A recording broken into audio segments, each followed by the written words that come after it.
پھر آپ لڑکے لڑکیاں اکٹھے پڑھتے ہو، تو اس میں اپنی نظروں کی حفاظت کرو۔ ہماری ایک باؤنڈری لائن ہے، ہماری زندگی گزارنے کی بنیادیں ہیں، اس میں مرد اور عورت میں فاصلہ ہے۔ اس فاصلے کو جو مٹائے گا وہ اپنے معاشرے کو بے حیائی کے سپرد کر دے گا۔ جس معاشرے میں حیا ہوتا ہے اس میں اس قسم کے جرائم کم ہوتے ہیں جو پچھلے دنوں قصور میں بات چلی۔ اس کے پیچھے بے حیائی، بے پردگی، آوارگی بہت بڑا سبب ہے۔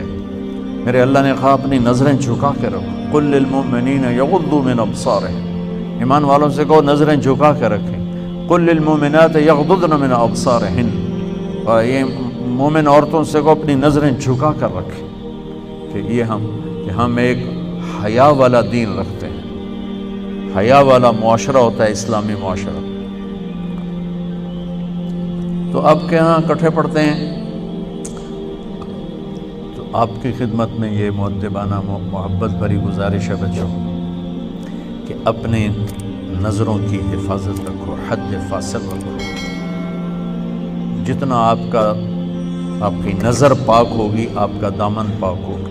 جب نظریں بے پاک ہوتی ہیں تو انسان بے حیائی کی طرف چلتا ہے، اور اللہ نے جو پہلی قوموں کو تباہ و برباد کیا اس میں سب سے زیادہ لوط علیہ السلام کی قوم پہ عذاب کٹھے مارے، پتھروں کی بارش اور اوپر نام لگے ہوئے اور نوکیلے پتھر اور زمین میں زلزلہ۔ پہلے زلزلہ، جب تھوڑا سا زلزلہ آیا تو ہم سارے پریشان ہو گئے، تو خوفناک زلزلہ، اور پھر اس کے بعد اس کو اکھاڑا اور اوپر جا کر یوں زمین پہ مارا، اوپر والا نیچے، نیچے والا اوپر کر دیا، چہرے مسخ کر دیے اور ایک گندے پانی میں ان کی لاشوں کو ڈبو دیا۔ ان کا جو جرم تھا وہ بے حیائی تھا۔ لوط علیہ السلام کی قوم بے حیا ہوئی، اس بے حیائی پر اللہ نے سب سے زیادہ عذاب کے کوڑے برسائے۔ دنیا کا سب سے بڑا مجرم میری نظر میں فرعون ہے، جس نے کہا میں خدا ہوں، میں خدا ہوں۔ دنیا میں کسی انسان نے یہ نہیں کہا میں خدا ہوں سوائے فرعون کی۔ اللہ نے وہ اٹھا کر ڈال دیا پانی میں، لیکن لوط علیہ السلام کی قوم پہ 4-5 عذاب کٹھے اللہ نے ٹھک ٹھک ٹھک ٹھک ٹھک ٹھک کر کے برسائے بے حیا سے۔ اور معاشرہ بے حیا اس وقت ہوتا ہے جب اس کی پابندیاں ختم ہو جائیں، اس کی حدود حد بندی ختم ہو جائے۔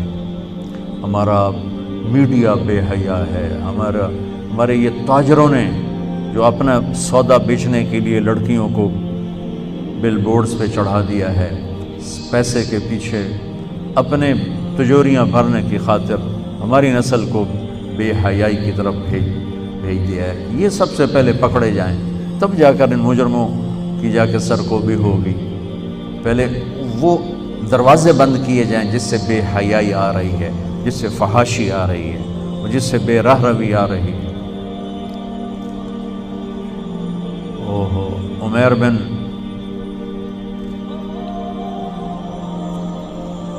عمیر ایک تابعین میں سے ہیں، صحابی نہیں ہیں۔ ان کو رومن نے پکڑا اور ان سے کہا کہ عیسائی ہو جاؤ۔ کہا میں نہیں ہوتا۔ کہا آدھا ملک دوں گا، اپنی بیٹی دوں گا۔ کہا جو مرضی دو، میں نہیں ہوتا۔ تو اس نے کہا اس کو ایک خوبصورت گھر میں بند کرو، اور شراب اور سور کا گوشت اور ایک لڑکی اندر ڈال دو اور دروازے بند کر دو۔ انہوں نے کر دیا۔ 3 دن 3 رات وہ ایک جگہ بند تھے، اور عمیر رضی اللہ تعالیٰ عنہ کی آنکھ اوپر نہیں اٹھی، یوں بھی نہیں دیکھا۔ تو وہ کہنے لگی کہ من یمنعک منی، تمہیں کون روک رہا ہے، تمہیں کون روک رہا ہے؟ کہنے لگے مجھے وہ روک رہا ہے جو مجھے بھی دیکھ رہا ہے، تجھے بھی دیکھ رہا ہے، جسے نہ نیند آتی ہے نہ اونگ آتی، مجھے وہ روک رہا ہے، مجھے میرا رب روک رہا ہے۔ انہوں نے کہا تیرے جیسے پاک دامن کو قتل نہیں ہونے دوں گی، میں تیرا ہیلا کروں گی۔ تو وہ جس کو بھیجا تھا گمراہ کرنے کے لیے وہ ایمان لے آئی، اور اس نے ایک رات کو آ کر اس کو نکالا اور اس کو پیسے بھی دیے، کھانا بھی دیا، کہا یہ راستہ ہے اور یہ ستارہ ہے، اس ستارے کو اپنے سیدھے کندھے کے ساتھ رکھ کے چلتے رہنا، تو تم عراق ایک نہ ایک دن پہنچ جاؤ گے۔ اور ان کو اس نے نکال دیا، ان کی حیا سے متاثر ہو کے مجھے خیال آیا کہ میں اہل بیت پر ایک کتاب لکھوں۔ حیرت کی بات تھی کہ اہل بیت کے تذکرے سے تاریخ خالی پڑی، پوری کتاب کھنگال کے چند سطریں ملتی تھی۔ جو میرے نبی کی آنکھوں کے تارے تھے، میرے نبی کے راج دلارے تھے، 465 کتابیں دیکھی، اور کھنگالی تو اس سے بھی زیادہ ہوں گی، لیکن جن سے مواد ملا 465 کتابوں سے قطرہ قطرہ جمع کر کے کچھ جمع ہوا۔ تو میں نے ایک چھوٹی سی کاوش کی ہے، دعا فرمائے اللہ اسے قبول کرے، کہ ایک کتاب لکھوائی ہے، 625 صفحے کی وہ کتاب تیار ہوئی ہے، کہ مواد ہی نہیں ملتا تھا۔